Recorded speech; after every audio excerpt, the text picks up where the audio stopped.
Graça e paz. Vanessa, meu amor.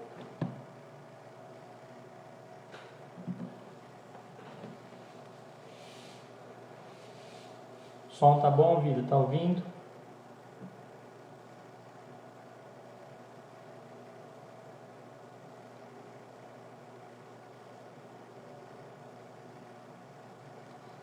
Oi, Valentina. Papai te ama.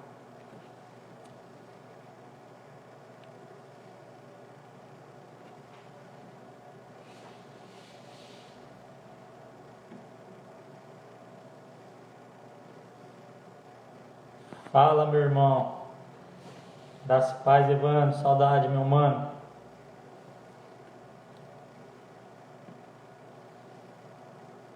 Tá tudo bem aí por Curitiba? Como é que anda as coisas?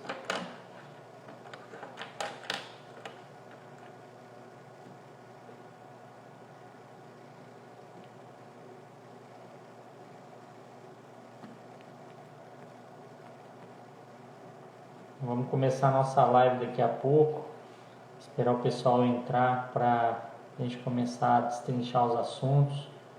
Nosso convidado deve estar por aí também chegando. E vai ser benção. Tenho certeza que vai ser benção. Beleza. Orando por você daqui. Tenho certeza que você tem orado por nós aí em Curitiba. E daqui a pouco as coisas vão acontecer.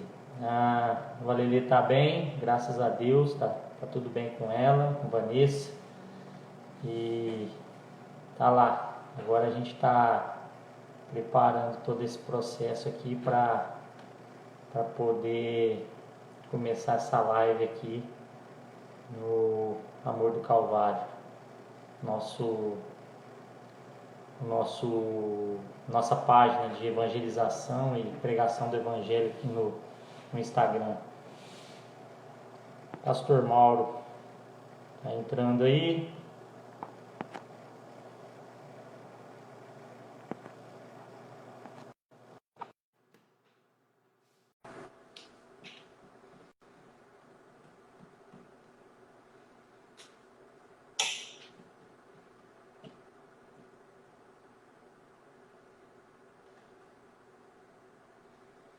Tá com um probleminha, eu acho que na live dele lá.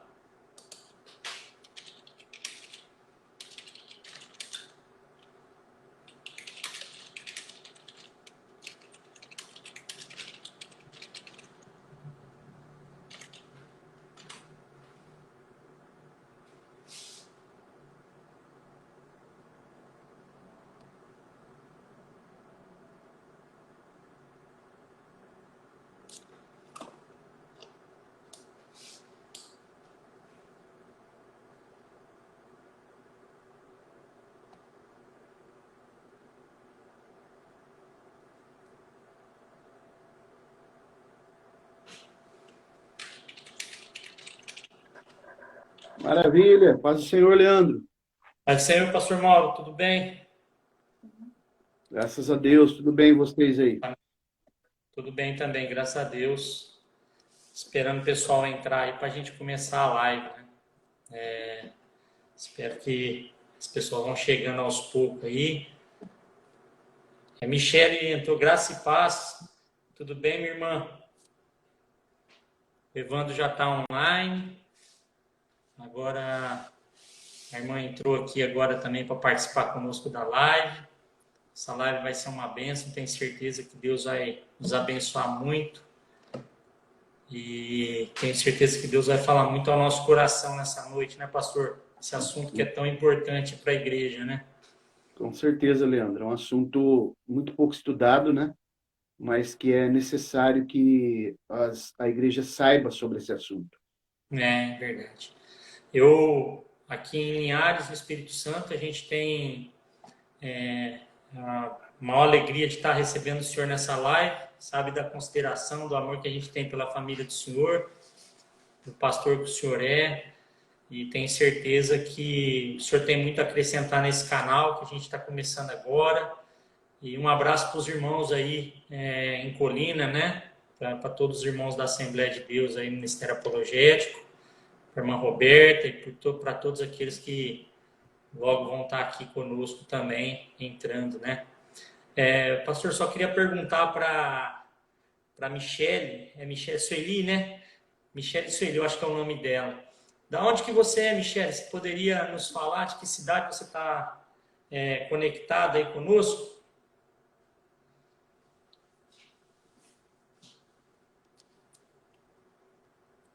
Vamos esperar que ela já vai... senhor... Sim.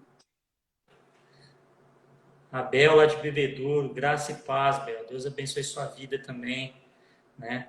A gente vai esperar um pouquinho, pastor, porque as pessoas vão entrando e aí a gente, daqui uns 5 minutinhos, a gente já decorre sobre o assunto, para o senhor não ter que ficar parando, né? Tranquilo. Explicando. Mas e a igreja aí, como que tá, pastor?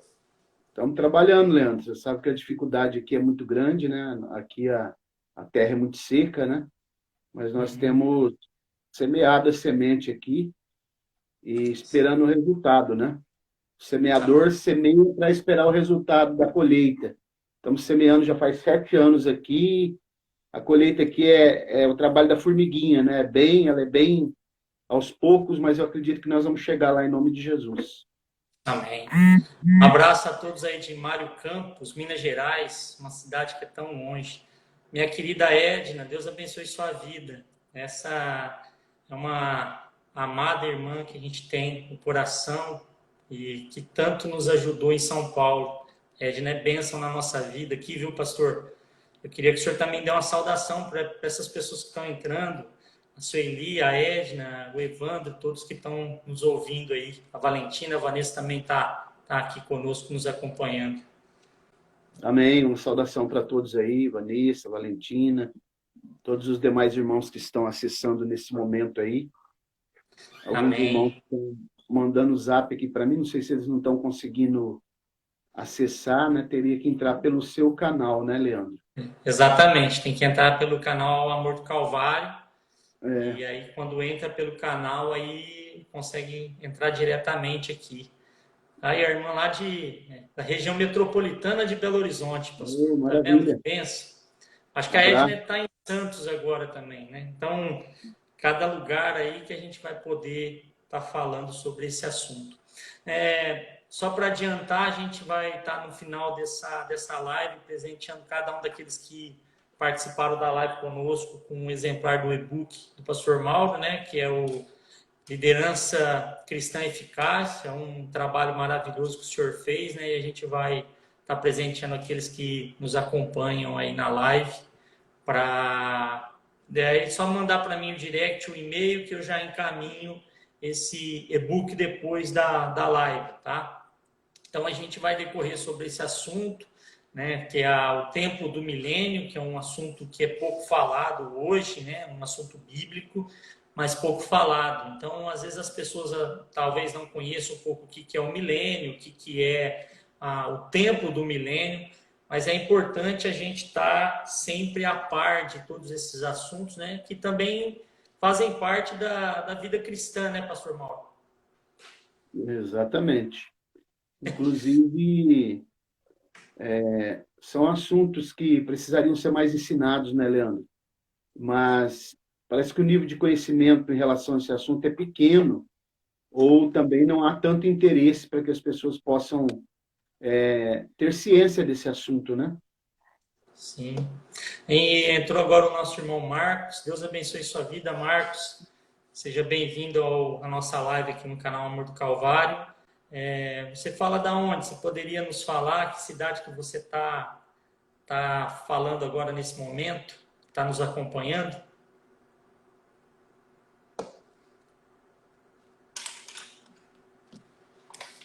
Lembrando que enquanto o Marcos e outros irmãos aí estão entrando, né? Eu só queria deixar uns avisos, né? Primeiramente que a gente vai ter um discipulado que começa agora dia 1º de junho, que é um discipulado chamado Alfa, que eu tenho trabalhado grandemente nele, vai ser bênção para as pessoas que não conhecem o Evangelho. A gente vai estar dando um discipulado que é maravilhoso, e para aqueles que não tiveram a oportunidade de fazer um discipulado, é totalmente gratuito, mas um discipulado que realmente vai mudar a sua vida. Aí o Marcos está no Rio de Janeiro, pastor, outro irmão aí do Rio de Janeiro, tá? E agora as pessoas vão começando a entrar e a gente vai decorrer no assunto. Sem mais delongas, a gente precisa aproveitar esse tempo para poder estudar um pouco a palavra do Senhor, né? Isso que é o mais importante. Queria fazer uma oração antes da gente começar, para que Deus possa falar com cada um de nós, né? Senhor Deus, eu quero louvar o teu santo nome, agradecer a ti por essa noite, por essa oportunidade de estudar a tua palavra, que o Senhor possa falar conosco por meio da vida do teu servo, pastor Mauro, e que o Senhor possa acrescentar não só conhecimento, mas uma vida piedosa no coração de cada um de nós. Nos abençoa nessa noite e fala conosco. Nós te pedimos e agradecemos em nome de Jesus. Amém. Bom, pastor Mauro, vamos dar início. E eu queria, de início agora, perguntar para o senhor o que seria o milênio que a Bíblia tanto fala, né? Existem dois tipos de... tem teólogos que creem no milênio alegórico, que não é o nosso caso, e também a questão do milênio literal. O que seria a diferença do milênio alegórico para o milênio literal? O senhor poderia nos explicar, por favor? Ô, Leandro, pois não. Então, isso é muito importante que a gente faça essa divisão. Na verdade, são três correntes principais, né? A nossa, que é a corrente pré-milenista, fundamentado na escatologia chamada pré-tribulacionismo e também dispensacionalismo, né? E a que você falou, alegórica, geralmente é ensinado pelas igrejas que dizem reformada, né? Que é a teologia aliancista. Eles não acreditam no milênio literal. Para eles, o milênio é simbólico e já estaria acontecendo, né? E para uma outra corrente ainda, que é chamada preterista, para eles o milênio já aconteceu nos períodos que a igreja viveu. Então, eles relacionam esse milênio com períodos de 1000 anos durante a história da igreja, e vão correlacionando eventos históricos com essa chegada do milênio. E tem uma quarta corrente ainda, que também é bem ensinada, que é a corrente chamada historicista, que é o adventismo do sétimo dia, que, segundo eles, no milênio, eles creem no milênio literal, mas eles acreditam que durante o período do milênio, a Terra fica totalmente vazia e o diabo é preso aqui por um período de 1000 anos. Certo, até aproveitando, dando a paz do Senhor para o irmão Judian, querido irmão lá do Rio de Janeiro, e também para a Marcela. Deus abençoe sua vida, Marcela. Se depois você puder colocar de que localidade você está conectada, a gente agradece. No final dessa live, a gente vai estar apresentando, mandando um e-book gratuito para vocês, tá?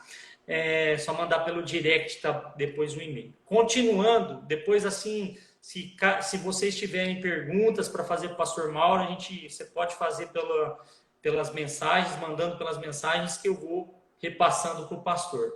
Enfim, pastor, falando do milênio de forma literal, quem estará no milênio, na época do milênio mesmo? Quem estará vivendo no milênio?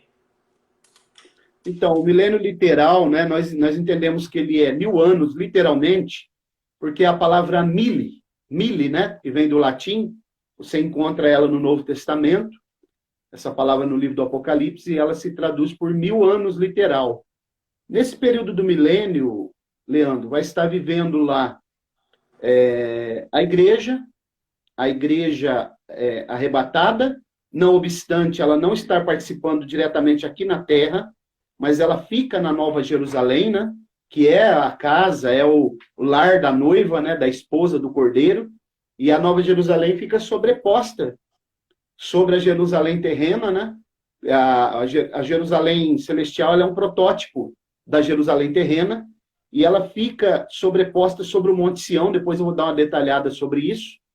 E viverão também as nações gentílicas que nascerem durante o milênio, e aqueles que tiveram o direito de entrar para o milênio na separação do juízo das nações, que é aquela separação de Mateus capítulo 25, quando Jesus coloca os bodes à sua esquerda e as ovelhas à sua direita.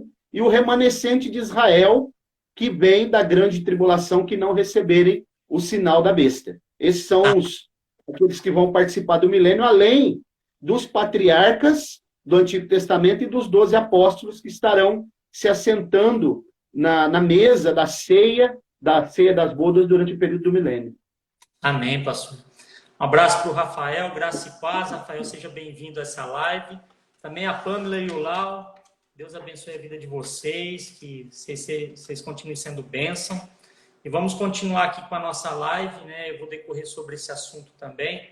E relacionado ao milênio, pastor, que perspectiva o senhor dá da questão do templo do milênio? Isso que é o assunto da nossa live de hoje. E eu queria que o senhor falasse um pouco sobre isso, né? Sobre o templo do milênio. Então, a perspectiva do templo do milênio é o seguinte, Leandro. Eu quero só ler um texto aqui para a gente embasar o que eu vou começar a falar. Esse assunto ele é tão importante, Leandro, e os irmãos que estão aí, que, para você ter uma ideia, o profeta Ezequiel ele gasta 7 capítulos do seu livro. Você sabe que o livro do profeta Ezequiel, juntamente com Apocalipse, Daniel e Zacarias, são livros apocalípticos, né? E o livro do profeta Ezequiel, ele gasta 7 capítulos. Do capítulo 40 até o capítulo 47, ele vem narrando, discorrendo sobre esse assunto, para você ver a preponderância que tem esse assunto dentro do contexto profético. Então, me permita ler um texto aqui no capítulo 40 do livro do profeta Ezequiel, a partir do versículo 1, diz assim a palavra do Senhor. No 25º ano do nosso cativeiro, lembrando que o profeta Ezequiel, ele escreve, né, ele recebe as profecias a partir do rio Quebar, na Babilônia, quando ele está cativo, levado na segunda leva, 597 a.C., como cativo. No ano 25º do nosso cativeiro, no princípio do ano, no 10º dia do mês, no 14º ano após a cidade ter sido atingida, naquele mesmo dia, a mão do Senhor esteve sobre mim e me trouxe para lá. Quer dizer, foi levado para Jerusalém numa visão, né? Nas visões de Deus, ele me trouxe à terra de Israel e me pôs sobre um monte muito alto. Isso aqui é outro ponto muito importante, Leandro, monte muito alto, porque todos os templos que foram construídos desde o primeiro até o templo que vai ser construído na primeira metade da tribulação, esses templos são construídos na antiga eira de Araúna, que é o Monte Moriá. Esse templo do milênio, especificamente, ele não é construído ali. Ele é construído num monte alto, que é o Monte Sião. Depois nós vamos ver por quê, né? Aí ele diz assim, ó, nas visões de Deus, ele me trouxe à terra de Israel, me pôs sobre um monte muito alto, sobre o qual estava como uma moldura, uma construção, né? De uma cidade ao sul. E ele me levou para lá, e eis que havia um homem cuja aparência era como a aparência de bronze, com uma linha de linho na sua mão e uma cana de medir. E ele estava em pé no portão e disse-me: Homem, filho do homem, contempla com os teus olhos e ouve com os teus ouvidos. E põe o teu coração sobre tudo quanto eu te mostrar, porque para que eu pudesse mostrá-lo a ti, que foste trazido aqui, declara tudo o que viste à casa de Israel. E eis um muro do lado de fora da casa ao redor, e na mão do homem uma cana de medir de 6 côvados de comprimento por 1 côvado e 1 palmo. Então ele mediu a largura da edificação, 1 cana, e a altura, 1 cana. Então está aqui uma passagem muito interessante, emblemática, né, sobre essa visão que começa aqui, e ela é progressiva, na medida que vai sendo discorrida até o capítulo 47, vai ampliando a visão. Ele tem a visão aqui de um ser celestial, provavelmente um anjo de uma alta esfera, né? E ele tem uma cana de medir que ele entrega na mão dele. Isso é parecido, semelhante ao que foi feito com o apóstolo João, lá no capítulo 11 do livro do Apocalipse. Foi entregue uma cana de medir para ele também. Então, em decorrer disso, a questão do templo, do milênio, São quantos templos que foram construídos na história bíblica, vamos falar assim? São 4, no caso, pastor? Então, dois já foram construídos, né? O primeiro templo foi construído, abraço ao Felipe também, meu sobrinho, né? Minha irmã Silvana, lá da cidade de Barretos, Deus abençoe. O primeiro templo foi construído por Salomão, né? Que substituiu o tabernáculo. Esse primeiro templo, que era muito suntuoso, pra você ter uma ideia, ele tinha 10 candeeiros dentro, a luminosidade dele era muito grande. Enquanto o tabernáculo de Moisés tinha um candeeiro, o templo de Salomão tinha 10. Né? E esse foi destruído por ocasião da invasão de Nabucodonosor, em 586 a.C., quando eles foram levados para a Babilônia. O segundo templo é aquele templo de Zorobabel, que foi construído, que Ageu vai profetizar que a glória da segunda casa seria maior que a da primeira, não obstante o segundo templo tenha sido muito inferior ao primeiro templo de Salomão, mas o primeiro templo não teve o que teve no segundo. Quando Lucas narra que Jesus foi levado ao templo, Simeão tomou ele nos seus braços e disse: agora despede o teu servo em paz, porque os meus olhos já viram a tua salvação. E ele fala, né, glória para Israel, glória para as nações. Então, a glória da segunda casa é o Jesus sendo apresentado no segundo templo. Esse templo de Zorobabel,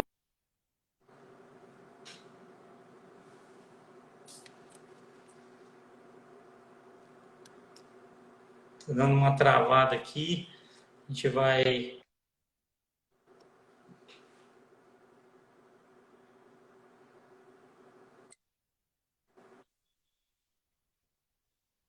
Leandro, aqui que tem uma coisa muito interessante, não é o mesmo templo de Ezequiel, porque esse templo que é construído pelo anticristo, no Monte Moriá, lá onde está a mesquita de Al-Aqsa hoje, ele vai ser destruído por ocasião da segunda vinda de Jesus, segundo Zacarias capítulo 14, quando Jesus colocar os seus pés sobre o Monte das Oliveiras, esse monte ele vai romper-se, né? Se pender em dois e vai ter um terremoto, esse templo será destruído. E aí virá o quarto templo, que é justamente o templo do milênio, que vai ser construído e vai ter a liderança do próprio Jesus como construtor. Amém. Um abraço para o Cid, graça e paz, Cid. Deus abençoe sua vida. O Felipe também, Deus abençoe. O Judeu está fazendo uma pergunta aqui, pastor. Eu queria até colocar ela para o senhor, antes do senhor continuar decorrendo sobre o assunto.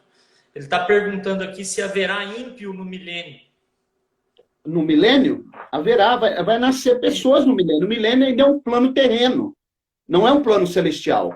Durante o período do milênio, nasce pessoas normalmente. Morre, só não vai morrer pessoas de doença, de acidentes, vão morrer pessoas de morte natural, porque a longevidade, ela volta durante o período do milênio.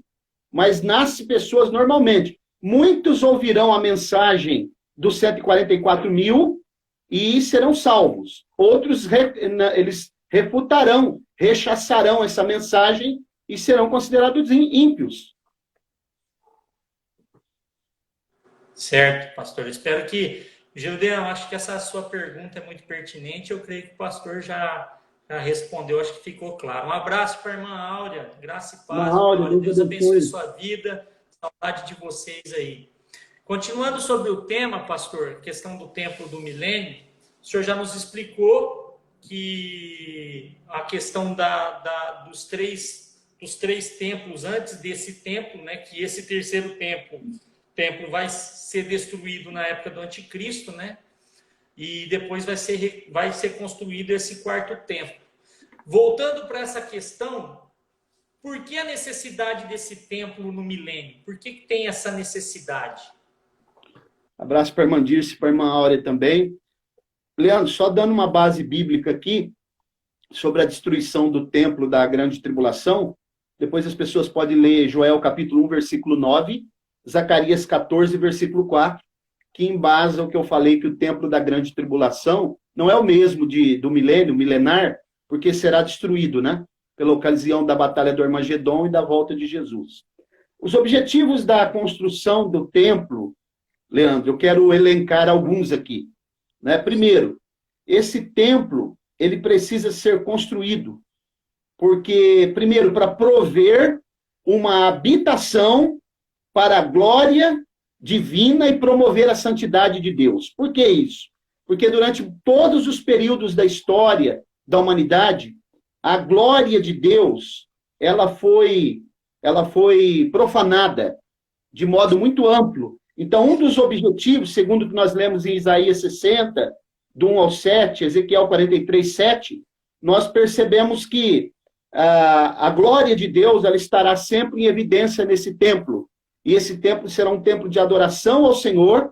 E como a humanidade colocou muito em xeque a glória de Deus, esse templo será a glória de Deus constantemente. É um dos objetivos que ele será construído. Segundo, para perpetuar o memorial do sacrifício.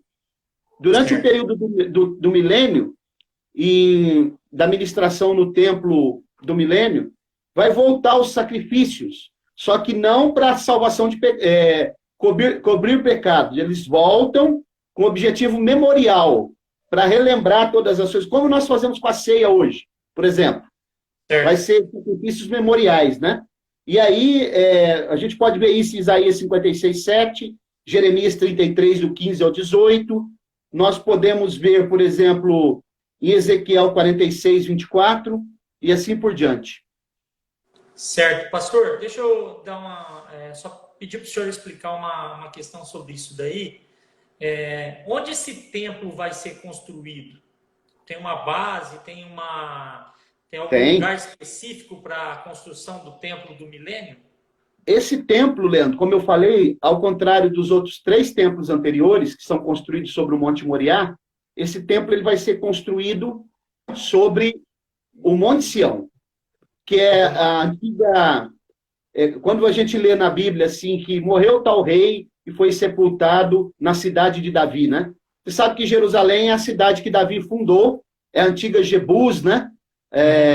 Antiga Salém. Davi vem, estabelece o seu palácio sobre o Monte Sião, cria ali constrói um mausoléu para enterrar o sepultamento dos reis, né?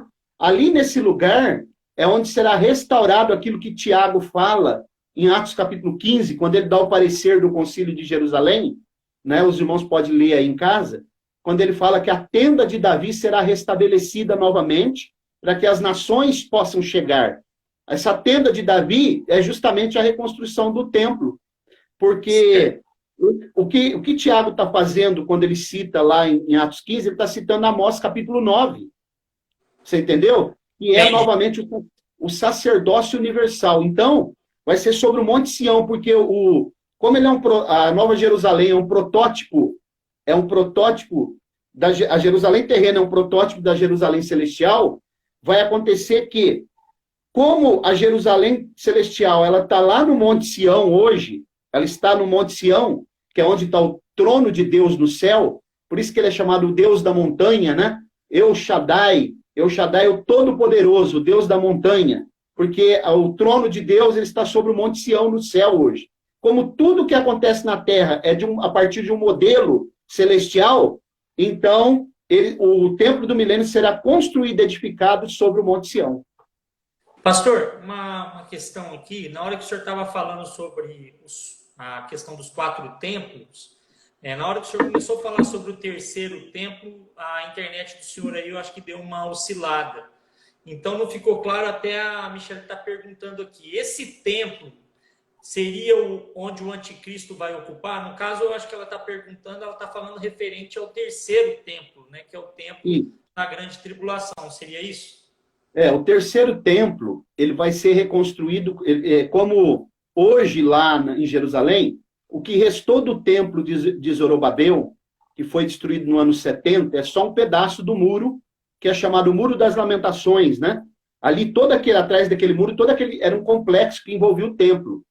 Então, ali hoje está a Mesquita de Al-Aqsa, que aquele território hoje ele pertence à Jordânia, que Jerusalém é uma cidade dividida, não é território de Israel ali, pertence à Jordânia. Se tentar tirar aquela mesquita de lá e construir o templo, acontece a Terceira Guerra Mundial.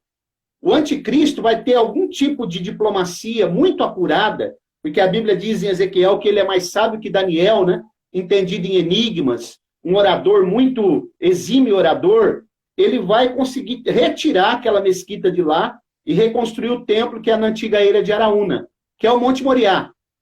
Agora, esse templo que é construído na primeira metade da tribulação, que é onde Paulo fala em 2 Tessalonicenses, que ele se assentará no templo de Deus, querendo ser Deus, esse templo será destruído por ocasião da batalha do Armagedon, e quando Jesus pisa no Monte das Oliveiras, haverá um terremoto, esse templo é destruído. É só dar uma olhada em Joel, capítulo 1, versículo 9, Zacarias 14, 4.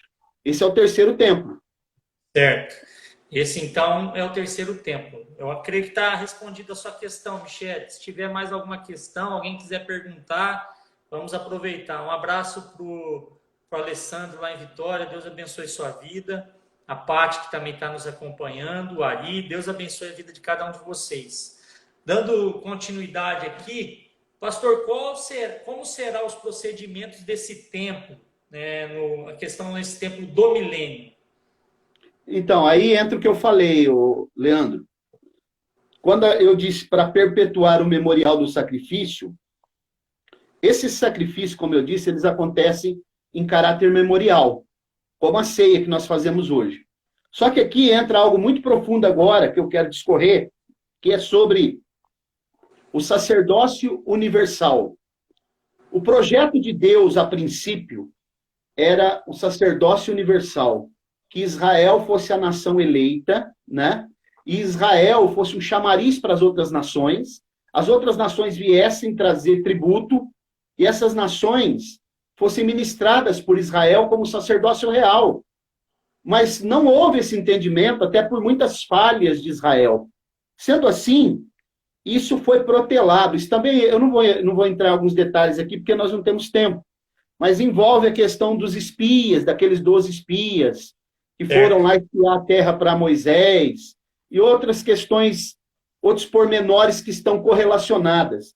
Sendo assim, os que entenderam foram as 12 tribos de Israel. Deus precisou criar um sacerdócio emergencial para ministrar, que as 12 tribos de Israel fossem ministradas. Essa questão do sacerdócio universal, por isso que Deus fala para Abraão, em ti serão benditas todas as famílias da terra, já estava um prenúncio do sacerdócio universal. Isso não aconteceu.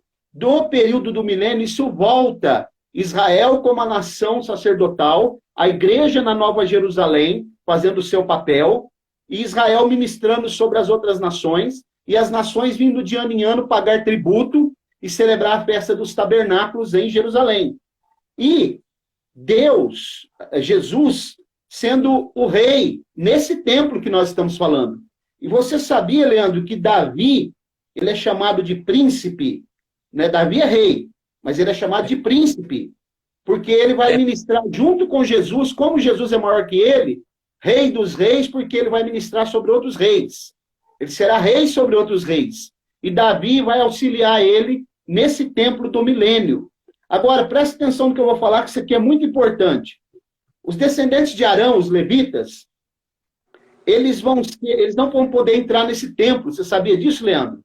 Que os descendentes de Arão não vão poder entrar nesse templo? Os levitas.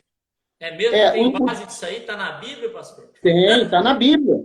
Os únicos que terão, em exceção, que poderão entrar no templo do milênio para servir lá, são os descendentes de Zadok. Isso aqui é muito importante as pessoas saberem.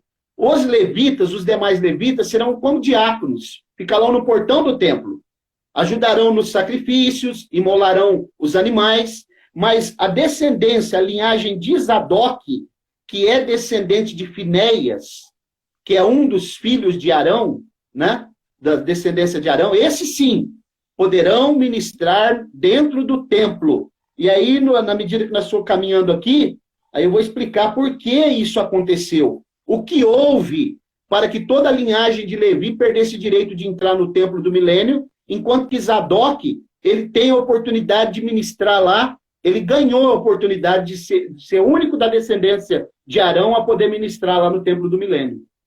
Que isso, hein? Isso é profundo demais. Profundo. O Julian tá perguntando outra questão aqui. Se haverá ímpio durante o milênio de Cristo, provavelmente haverá salvação, certo? Ele está perguntando, né? Vai haver salvação no milênio, pastor? Vai haver salvação. aqueles que ouvirem a mensagem, a pregação do Evangelho do Reino, está fundamentado em Mateus 24:14, Isaías 66:19, Salmos 22, versos 30 e 31, e outros textos, eles pregarão o Evangelho do Reino durante o período milenar. As pessoas que derem ouvido a essa pregação e receberem, aceitarem aquele rei, que é o próprio Jesus, como seu Senhor, serão salvos no final do milênio, e os que morrerem durante o milênio salvos, ressuscitam no final do milênio, fazendo parte ainda da primeira ressurreição, e serem salvos. Esse assunto de ressurreição é um assunto para a próxima live, hein, pastor? É muito interessante, né? Eu só queria colocar um ponto aqui, queria que o senhor até colocasse isso, até explicasse o que acontece, o que acontecerá com as nações que não levarão tributos a Jerusalém. Então, partindo desse pressuposto que eu expliquei, que as nações deverão ser ministradas pela nação de Israel, Israel é a nação eleita, Israel será a nação sacerdotal, sacerdócio real. As outras nações deverão pagar tributo. Aquelas que não fizerem, vai haver interrupção de chuva. Isso está fundamentado em Zacarias, capítulo 14, a partir do versículo 12 em diante, versículos 16 em diante. Eu estou com ele aberto aqui, pastor, eu só queria ler aí, esse versículo. Pode ler aí. Zacarias 14, 16, diz assim: todos os que restarem de todas as nações que vieram contra Jerusalém subirão de ano em ano para adorar o Rei, o Senhor dos Exércitos, e para celebrar a festa dos tabernáculos. Se alguma das famílias da terra não subir a Jerusalém para adorar o Rei, o Senhor dos Exércitos, não virá sobre ela a chuva. Eu acho que fica claro aqui em Zacarias 14, 16 e 17, que se não levarem os tributos até Jerusalém, não vai chover, né, pastor? Exatamente. Esse vai ser o castigo, né? Ou a sentença para aqueles que não forem adorar o rei lá no templo do milênio. E Davi estará assessorando o próprio Jesus lá durante esse período.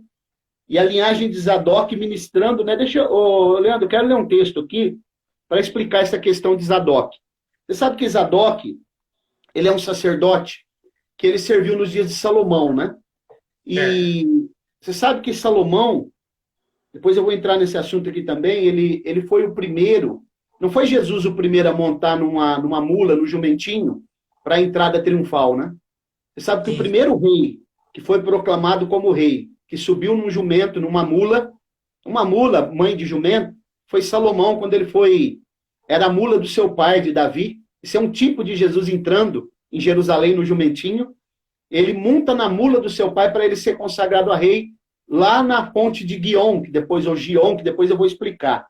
Mas no capítulo 25 de Números, tem uma passagem aqui muito importante, ela está correlacionada com esse problema de Zadok, com essa questão do templo do milênio, e é uma equação teológica aqui. No texto do capítulo 25 de Números, a Bíblia diz que... um momentinho, por favor. O senhor fala só o versículo para a gente poder, as pessoas até anotarem aí. Números, qual que é? Números capítulo 25, a partir do versículo 1. Certo. Números 25. A partir do versículo 1. Na verdade, nós estamos sintetizando esse assunto, Leandro, porque ele é muito extenso. Sim, até pedir para o senhor esperar só para a gente poder chegar aqui e já aproveitar, antes do senhor entrar nesse tema, o senhor já responde a pergunta da Michele, que ela está perguntando aqui. Ó. Eles saberão que Jesus voltou para reinar? As nações vão saber disso? Vão, porque Jesus vai estar fisicamente, visivelmente no milênio, assentado no trono de Davi, né, no Monte Sião, fazendo todo o procedimento, a igreja na Nova Jerusalém, redigindo a lei, participando das decisões, né, através dos seus representantes, que são 12 anciãos, 12 representam a nação de Israel, 12 representam a igreja. Todos os procedimentos que forem feitos, que precisar da participação da igreja, e ela tem um papel preponderante, então, existe uma plataforma na Nova Jerusalém que ela abre e ela se estende até o Monte Sião. Os representantes da igreja descem lá, vão até o templo do milênio, fazem aquilo que é necessário, depois eles vão para a plataforma de novo, porque não é qualquer um que entra na Nova Jerusalém. E aí a plataforma se fecha. Então as pessoas saberão que Jesus é o rei, os 144 mil vão pregar sobre ele, vão falar o livramento que ele deu para Israel durante a batalha do Armagedon. Então as pessoas saberão sim. Amém. Obrigado, pastor, pela resposta. Eu creio que a Michele recebeu a resposta aí. Se tiver mais alguma dúvida, podem ir perguntando. Desculpa, viu, pastor? Eu só quis parar um pouco para poder responder. E aí o senhor dá continuidade agora. Então, esse texto aqui é só para gente, porque não tem como a gente entender o assunto sobre Zadok, que será o sacerdote que vai ministrar no templo lá, né? Porque os levitas, os outros levitas vão ser diáconos, vão ficar fora do templo, até o pátio. Não poderão entrar, mas Zadok sim. Mas por que Zadok pode e os outros não? Porque, observe, Zadok ele é descendente de Finéias. A Bíblia diz em Êxodo 25 que Israel habitou em Sitim, o povo começou a se prostituir. Na verdade, a palavra prostituir aqui é fornicar, né? Com as filhas de Moabe. E estes convidaram o povo para o sacrifício de seus deuses. E o povo comeu e se inclinou diante dos seus deuses. Isso aqui, Leandro, é a Bíblia. Tem muita coisa que ela está implícito. Se a gente não estudar, a gente não vai entender. Quando a Bíblia está dizendo, no verso 2 do capítulo 25 de Números, que houve uma festa e os filhos de Israel começaram a se prostituir com as filhas dos Moabitas, e eles comeram e se inclinaram diante dos seus deuses, isso aqui significa que eles foram fazer necessidades fisiológicas diante dos deuses deles. Isso aqui é muito sério. E a Bíblia diz no versículo 3, e Israel se uniu a Baal Peor, e o Senhor, a ira do Senhor se acendeu contra Israel. Essa palavra Baal Peor, ela significa o Senhor da fenda, o Senhor da fenda. Isso daqui, na verdade, o que acontecia ali era um culto em adoração ao órgão genital feminino. Para você ver a promiscuidade. É, o Senhor da fenda, o Senhor da vagina, na nossa tradução aqui. Então, o que aconteceu aqui foi uma profanação total. E os filhos de Israel acabaram por participar. Versículo 4. E o Senhor disse a Moisés, toma todos os cabeças do povo e enforca-os perante o Senhor diante do sol, para que a ira do Senhor possa se afastar de Israel. E Moisés disse aos juízes de Israel, que cada um mate os seus homens que se ajuntaram a Baal Peor. E eis que veio um dos filhos de Israel e trouxe a seus irmãos uma midianita perante os olhos de Moisés e toda a congregação dos filhos de Israel que estava chorando diante da porta do tabernáculo da congregação. Observem que no versículo 6, esse cidadão aqui, que era um dos filhos dos líderes, ele pega uma mulher midianita e ele passa diante de Moisés e Moisés não pôde falar nada. Ele está afrontando Moisés, porque Moisés também era casado com uma midianita. Observem. Então ele está dizendo o seguinte, você não pode me corrigir. Você é casado com Zípora, né? Aliás, você é casado com Zípora. Essa mulher, ela é filha de Midian, né? Do sheik lá de Jetro, que era sheik de Midian, sacerdote midianita. Então ele está afrontando Moisés. E a Bíblia diz que ele, então, versículo 6, eis que veio um dos filhos de Israel, trouxe a seus irmãos uma midianita perante os olhos de Moisés, e toda a congregação dos filhos de Israel que estava chorando. O povo estava desesperado. A porta do tabernáculo da congregação. Agora, aqui é o segredo. Versículo 7. Quando Finéias, filho de Eleazar, filho de Arão, esse era neto de Arão, Finéias, o sacerdote, viu, levantou-se do meio da congregação, tomou uma lança na sua mão e foi em busca do israelita até a tenda e furou ambos pelo seu ventre, ao homem de Israel e à mulher. Então a praga cessou sobre os filhos de Israel, e os que morreram naquela praga foram 24 mil. Paulo vai citar isso em 1 Coríntios 10, né? Versículo 10. E o Senhor falou a Moisés, dizendo, Finéias, filho de Eleazar, filho de Arão, o sacerdote, desviou a minha ira de sobre os filhos de Israel, enquanto ele foi zeloso por mim, entre eles, de modo que o meu zelo não consumiu os filhos de Israel. Portanto, diz, eis que lhe dou o meu pacto de paz. Ele e a sua semente dele terá um pacto de um sacerdote perpétuo, porque ele foi zeloso pelo Deus de Israel e fez expiação pelos filhos de Meu Israel. Deus. Percebeu Tá? por que Zadok, que é descendente desse homem, ganhou o direito de ministrar no templo do milênio? Porque ele fez a ira de Deus se aplacar aqui. Isso mostra também a questão da seriedade que a Escritura trata esse tema, né, pastor? Não é qualquer um que pode subir em altar, não é de qualquer jeito. Né? Eu imagino assim que Deus ele tem dado oportunidade para a igreja entender esse propósito, né? Essa realidade de que o altar é um lugar santo, que precisa haver santidade. E nesse caso aqui, imagino no tempo do milênio, como que não deve ser, né? Então, perceba, exatamente. Mais uma coisa, né, Leandro? Nos ensina também que o homem de Deus, o sacerdote, o líder, ele não pode ter, eu vou usar uma expressão aqui bem chula, o rabo preso com Satanás, porque Moisés não teve atitude diante desse ato, porque ele também era casado com uma mulher midianita. Então, alguém vem e peita ele. Finéias, então, vai lá e mata os dois. Nessa atitude dele, ele vai estender a bênção de Deus para a sua geração. Isso passa por Zadok, e Zadok, então, ganha o direito de ministrar o sacerdócio perpétuo lá durante o período do milênio, quando a tenda de Davi, que Tiago fala em Atos capítulo 15, é restabelecida e as nações voltam a ser congregadas novamente. Meu Deus. Pastor, e uma pergunta que não quer calar aí. Quem será o construtor desse templo? O quarto templo, o templo do milênio, hein? E agora, hein? Tá na Bíblia ou não? Essa pergunta aí é muito boa. O nome do construtor do templo do milênio, que a Bíblia chama, Leandro, ele se chama Renovo, no livro do profeta Zacarias. Ele é chamado de Renovo. Tem como a gente ler? Tem como a gente ler isso nesse texto aí? O senhor tem um texto aí para nos passar? Vamos ler ele. O nome dele é Renovo. Abra sua Bíblia aí comigo no livro do profeta Zacarias. Vai deixar. Vamos ler ele. Primeiro antes da gente ler o texto de Zacarias, vamos ler Isaías 4, versículo 2. Isaías 4, versículo 2. Porque o anticristo vai liderar a construção do terceiro templo. Agora, quem será que lidera a construção do quarto templo? Pode ler aí, Leandro, fazendo favor. Isaías 4, 2, né?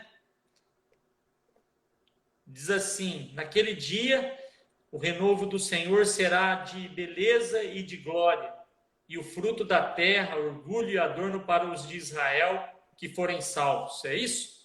Isso. Agora lê Isaías 11, versículo 1. Isaías 11, versículo 1. Do tronco de Jessé sairá um rebento, e das suas raízes um renovo. Quem é esse, será? Tá claro aqui, né? Mas quem é esse personagem? E é interessante que já está o renovo aqui. Né, Quem é o renovo? Quem é o rebento de Jessé? Então, nesse versículo 2 aqui de Isaías, capítulo 4, já fala de com letra maiúscula, né, pastor? Isso. Então, agora, mais claro que é Jesus, né? Agora nós vamos jogar a pá de cal. Zacarias, capítulo 3. Certo. Olha o versículo 8. Ouve, pois, Josué, sumo sacerdote, tu e os teus companheiros que se assentam diante de ti, porque são homens de presságio, eis que eu farei vir o meu servo, o renovo. Tá com letra maiúscula o renovo aí? Tá, com certeza. Mais um texto, Zacarias capítulo 6, 12 e 13. E diz-lhes, assim diz o Senhor dos exércitos, eis aqui o homem cujo nome é Renovo, ele brotará do seu lugar e edificará o templo do Senhor. Ele mesmo edificará o templo do Senhor e será revestido de glória, assentar-se-á no seu trono e dominará e será sacerdote no seu trono e reinará perfeita união entre ambos os ofícios. Percebeu? Rei e sacerdote, ambos os ofícios. Seu nome será renovo. Glória a Deus. Ele é o renovo de Jessé, o rebento de Jessé. E no capítulo 11 de Romanos, Paulo descreve sobre ele quando ele chama Israel de oliveira verdadeira, e Jesus, ele é a raiz dessa oliveira. Amém. Graça e paz, Diana. Graça e paz, Silas. Sejam bem-vindos. Fran, Deus abençoe a vida de vocês. Se vocês puderem colocar de onde que vocês são, de que cidade que vocês estão teclando agora e assistindo essa live, a gente ficaria feliz. E também depois, no final da live, me mandem no direct o e-mail de vocês para eu enviar o e-book que a gente vai estar fornecendo gratuitamente, né, que é o Liderança Cristã Eficaz, de autoria do pastor Mauro. O Alessandro está em Vitória, Espírito Santo. Tá vendo, pastor Mauro? É gente de todo o Brasil aí que está nos acompanhando, Minas Gerais, Rio de Janeiro, Maravilha. São Paulo, Vitória, né, que é aqui no Espírito Santo, Linhares. E depois o senhor pediria para o senhor, se possível, né, o senhor escrever para nós todos os versículos falados nessa live, né, para que a gente possa repassar para essas pessoas que estão nos acompanhando, né? Eu acho que seria de suma importância para eles, né? O Silas está falando de Barretos. Barretos Abraço, é a cidade que Silas, meu sobrinho. Barretos é a cidade que nasceu minha filha, né? Deus abençoe, Silas. Deus abençoe sua vida, meu irmão. Meu sobrinho. Ô, Leandro, inclusive no final, né, se me permitir passar os contatos, né, o site, questões do CETEMA e assim por diante. A gente vai estar passando. Graça e paz, Alessandro, seja bem-vindo. Eu quero deixar bem claro, gente, que nessa live, e nas lives que a gente vai estar promovendo de estudo com o pastor Mauro e todos aqueles que acompanharem o canal Amor do Calvário, a gente quer transmitir para as pessoas o ensino da Escritura como ela é, né? Então, às vezes, para quem não tem tanto hábito de entendimento de ensino, é importante você conhecer a Bíblia a fundo, saber cada situação, porque a gente tem que responder sobre a razão da nossa fé. É importante a gente conhecermos a Escritura. E num tempo onde muitas coisas têm acontecido, a gente tem que usar esse tempo para que Deus possa falar conosco e nós aprendermos da Escritura. Então, uma coisa são lives voltadas apenas para sermões, para palavra, para pregações. Outra coisa são estudos. E o nosso foco aqui no canal Amor do Calvário nada é também do que estudo da palavra do Senhor, estudo profundo. Então, nada melhor do que nosso amado pastor Mauro, que tanto tem acrescentado conhecimento na minha vida. Foi o pastor que me consagrou, é o pastor que tem nos ajudado durante tantos anos nessa árdua tarefa da palavra, e a gente vê que hoje é muito difícil as pessoas ter valor justamente por isso, né? Então, a gente vai estar decorrendo, não vai ser a última live do pastor Mauro aqui, muito pelo contrário, nós vamos estar esgotando aquilo que a gente pode dele para poder passar para os irmãos. E peço para você, se você tiver dúvida sobre qualquer assunto, eu vou abrir aqui esse tempo agora para você poder colocar a sua pergunta sobre qualquer assunto bíblico que o pastor Mauro vai estar respondendo. É importante a gente falar que o Instagram ele segura um pouco a questão das lives, né? Deu 1 hora mais ou menos, cai. Mas a gente vai tentar voltar se caso ficar alguma coisa para trás. Mas creio que, com relação ao Templo do Milênio, em síntese, pastor, o que o senhor está querendo nos mostrar aqui, que, na verdade, é um assunto que precisa de mais profundidade para conhecer toda essa parte do milênio, né? Porque o milênio é pouco abordado hoje na área de ensino, certo? Esse assunto é muito profundo, Leandro. Na verdade, esse assunto ele precisava ser mais falado, né? Um abraço e uma áurea, também estamos com muita saudade. Uma das coisas que as pessoas muito pouco estudam, Leandro, a gente ouve muitas pessoas cantar aquele hino, né? Existe um rio, Senhor, mas não sabe o que está cantando. Na verdade, é o Salmo 46, que fala sobre o rio que corre lá no trono de Deus, que ele corre em 4 braços, como era lá no Éden, né?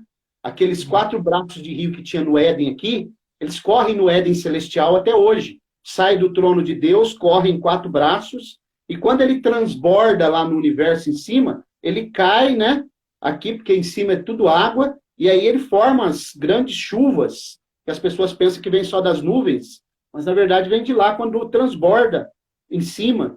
E o Salmo 46 diz que há um rio cujas correntes alegram a cidade de Deus, o santuário das moradas do Altíssimo. Durante o período do Templo do Milênio, vai acontecer um fenômeno espetacular, que vai surgir um rio que vai sair do trono de Jesus no templo, no Monte Sião. Esse rio passa por baixo de Jerusalém, ele é proveniente da fonte de Gion, que é lá onde Salomão foi consagrado, né? Quando a gente lê 2 Crônicas 32, a partir do versículo 2 por ali, 1 Reis, capítulo 1, do 33 ao 40, ali da fonte de Gion, que as pessoas vão em Israel hoje, em Jerusalém, Leandro, elas nem vão ver essa fonte de Gion, elas não querem nem saber, porque ela está escondida entre mato ali, vegetais, né? Eles não dão nem bola, mas ela passa água cristalina nas galerias por baixo de Jerusalém, e essa fonte, ela foi estabelecida, foi feito uma espécie de um arqueduto, uma ligação que ligava a água dessa fonte até o tanque de Siloé, nos tempos bíblicos. Quando Senaqueribe invadiu Jerusalém, então ela foi escondida para que os assírios não pudessem ver. Né? O rei escondeu para que os assírios não pudessem ver o rei Ezequias. E essa fonte está lá até hoje. Ela desembocava no rio, desaguava no tanque de Siloé. Durante o período do milênio, essa ponte ela vai formar um rio que vai lá para o Mar Morto.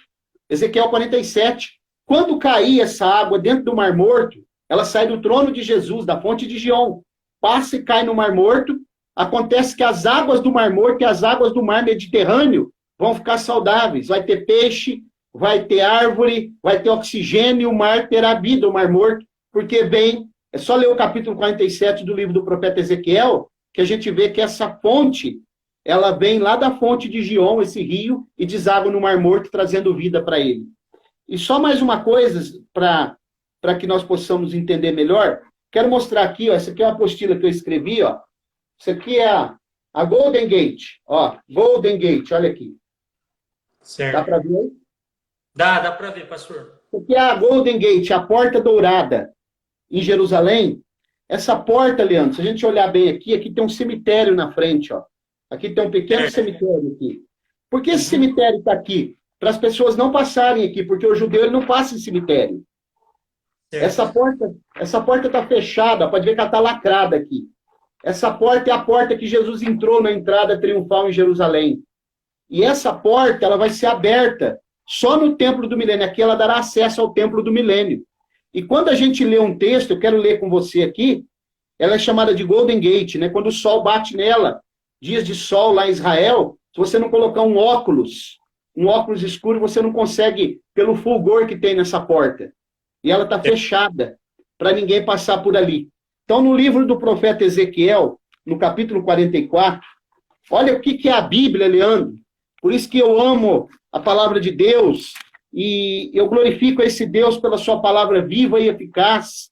Olha o que diz no capítulo 44 do livro do profeta Ezequiel. Pastor, assim, só avisar, vai dar uma pequena queda na live agora, mas aí daí 10 segundos ela volta. Se caso ela cair, tá ok.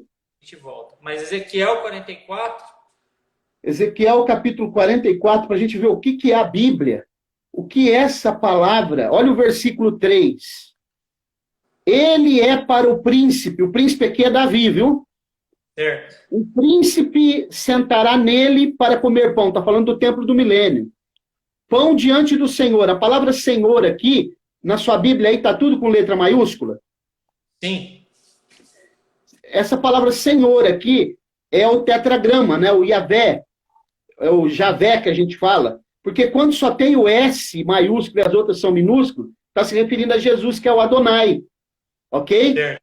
Então aqui é o Pai mesmo, é o Senhor o príncipe aqui é Davi. Ele entrará e sentará